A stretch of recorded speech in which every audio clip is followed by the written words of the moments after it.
Oh my god. Every time. What's up, bro? Yeah, I literally just got home from the gym. What I'm doing, I'm just like chilling on the computer. If I've eaten, dude, oh my god, I forgot the anabolic window. Oh my god, this won't be here. Oh, where's the shaker cup? Where's the...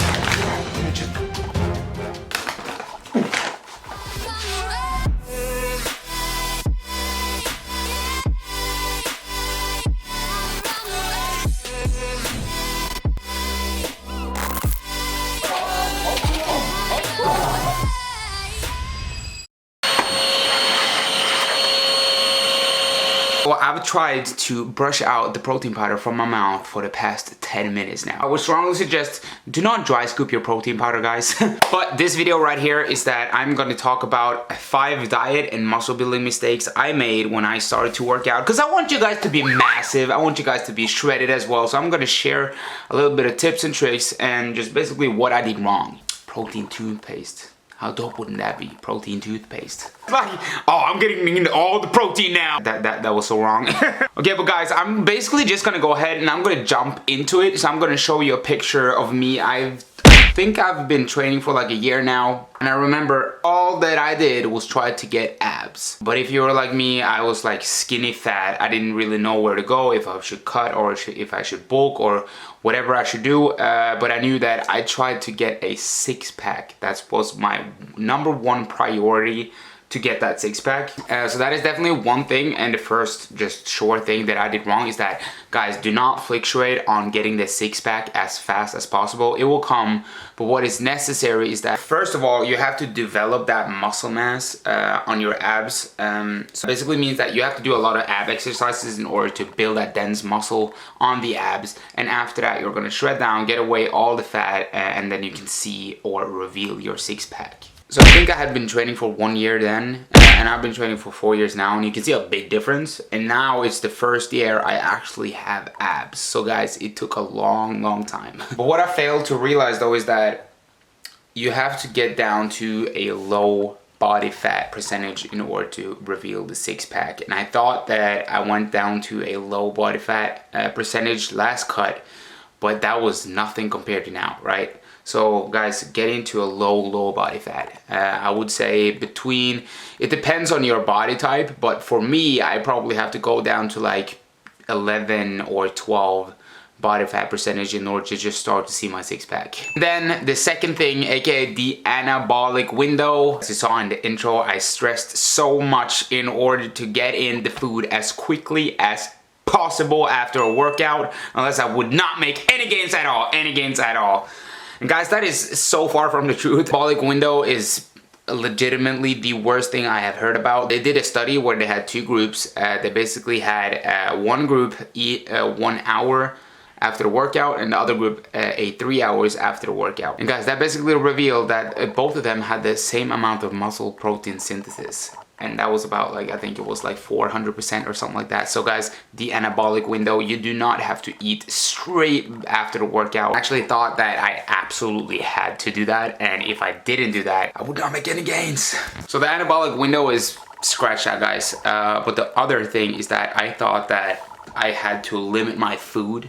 So the only thing I ate was basically just chicken, broccoli, rice, oatmeal, you know, like kind of fitness food in a sense. I didn't realize that you can still eat normal food. You can still eat bread, you can still eat potatoes, you can still eat stuff like that. But I thought to myself that, oh my god, okay, I only can eat chicken, broccoli, rice.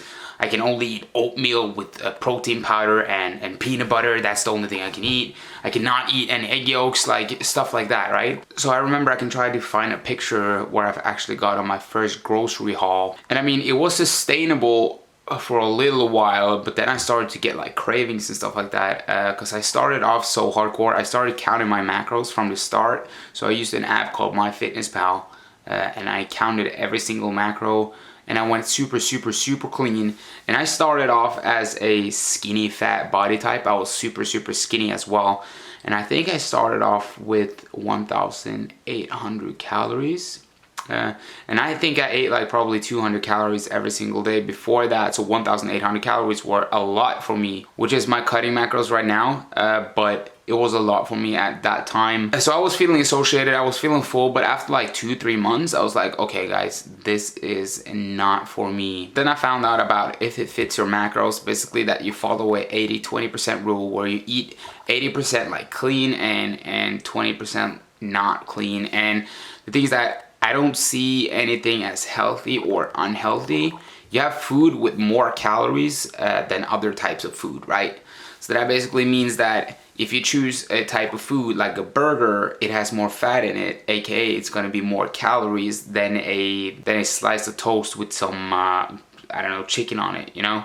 And the third thing was not focusing on form. And guys, that was actually a big one, because when I started to work out, my form was so trash. I can try to find a video of me squatting, but I remember my form was so way off. And the thing is that I only focused on lifting as heavy as possible. And I remember that I actually started to get a shoulder injury. A lot of people start to get a shoulder injury when they start to work out. That's because the way they bench and the way they do the exercises, because they basically put their shoulder in a weird movement, and usually when people bench in the start, they bench like this and not like this. So that's why they get a shoulder injury, and that was one of my injuries. But my form was just way off. I was focusing way too much on higher weight, and I just wanted to see the weight go up, right? So the thing is that I would sacrifice my form for the weight. But what I should have done is that just do it slowly and controllably, because it's, guys,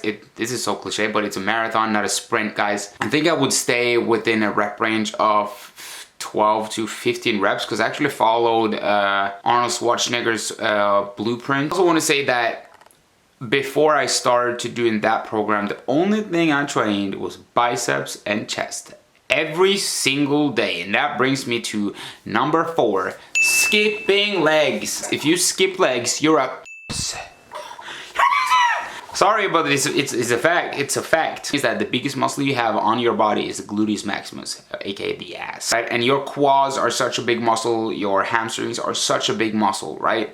And that means, so when you train them, produce more testosterone in your body as well. And that can actually help with growing your chest, growing your arms, because you're producing more testosterone, right? Because if you don't train legs, you're just gonna end up with a big upper body and small ass legs. And guys, it does not look good at all. And to be honest, there's a lot of exercises that I'm lacking on right now because I skipped legs back in the time. It's like my squats right now, guys, are absolutely trash. They are so trash. But the thing is that I had a knee injury. I got a quadriceps tendonitis, which prevented me from doing any more squats. My ass is lagging so much. My quads are good, my hamstrings are good, but I didn't do any squat movements. I didn't do any lunges. I didn't do any exercises specifically in order to focus on the glutes, right? So no wonder my squat is trash, right? That is super important, guys. Do not skip legs, because first of all, it looks absolutely horrible with you walking inside the gym with small ass leg and big ass upper body, right? So number 5, actually, it's kind of the same as number 3, eating the same food every single day, and not understanding that you can use MyFitnessPal and track other type of kinds of food and just hit a macro goal. So I used to have meal plans, but now I just follow my macro plan instead, because I know the amount of fat, protein, carbohydrates I need to hit every single day. So that basically means I can eat bread, I can eat chicken, I can eat whatever kind of meat, beef. You can eat from fat sources, you can eat cheese, you can eat eggs, you can eat avocados. Like, guys, there's so much you can eat in order to get into fat and protein and carbohydrates. You can eat bread, rice, potatoes, pasta, you name it, guys. It's basically, you can eat whatever you want. And I failed to realize that. So I only ate rice, chicken, blah, blah. I turned into a zombie, and it was so wrong to just go so hard in the start when I could have gotten the same result, or even better, just following if it fits your macros, and basically just waking up and be like, okay, I want to eat this today. Boom, I scan it on MyFitnessPal, and then I can see how many calories I have left throughout the day, and then I can think to myself, okay, for the next meal I want to eat that, and I can go into my fitness pal and I can check, okay, does it work? Does that work into my macros? So like for me, that's the best possible thing I could do is start. I still count macros, even though I'm gonna go on a lean bulk now. I'm still gonna count my macros. There are a lot of people that don't count their macros and have been training for a long time. For me, that is what works. So you basically have to find what works best for you, but I would strongly suggest, guys, keep it variant and just eat a lot of different kind of food. Like download my fitness pal. You don't have to eat chicken and rice every single day. You can eat tilapia, you can eat salmon, you can eat beef, you can eat chicken thigh. You don't have to eat just the breast. You can eat chicken thigh as well. The only thing is that it has way more fat, to make sure that you can eat that same amount of fat, right? And man, I remember when I started, my body fat, the thing is that I weigh 72 kg right now, right? And I'll show a picture just to compare last time I was 72 kg, so you can see the big difference. So there comes a big difference between fat and muscle, and I still weigh the same thing. Body composition is totally changed. There's way more muscle right here than fat right there. So do not focus too much on the scale, guys. And I used to focus way too much on the scale. That is basically number 6 for you guys. I know it says 5, but I'm just gonna throw it in. But that is basically number 6, guys. Do not worry too much about the scale. I would literally just focus on the scale. Look at my weight. Oh my God, oh, I gained weight, blah, blah, blah. Guys, there are so many factors. Like if you eat carbohydrates, for each gram of carbohydrates you eat, you subtract 4 grams of water, right? That's not gonna be fat. It's not gonna be anything. It's gonna be water. That's the thing. So like you're gonna lose that water again. That's why it's important to just use it as a tool to see if you go up in weight or down in weight, in order to see if you progress.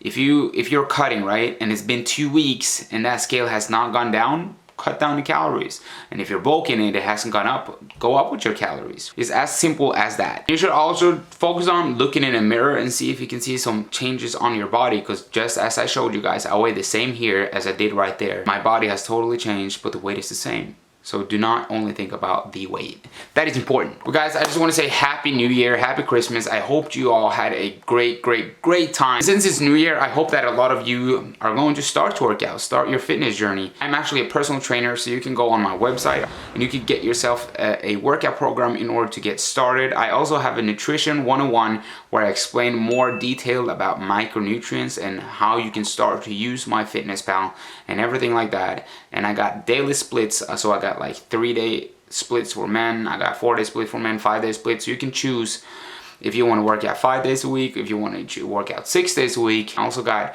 for women, I got a 4-day split and a 5-day split for women. So you guys are not neglected. Give yourself a gift. Pick up yourself one of the workout programs you would not regret. That is basically going to be the video. I really hope you enjoyed the video. I wanted to make a more informative video because it's important to make those kind of videos as well. But yeah, if you enjoyed the video, please go ahead and comment down below some of the mistakes you did, something you might wondering on, and I can probably answer that in the comments down below. Yeah, I will see you guys in the next video. Peace out.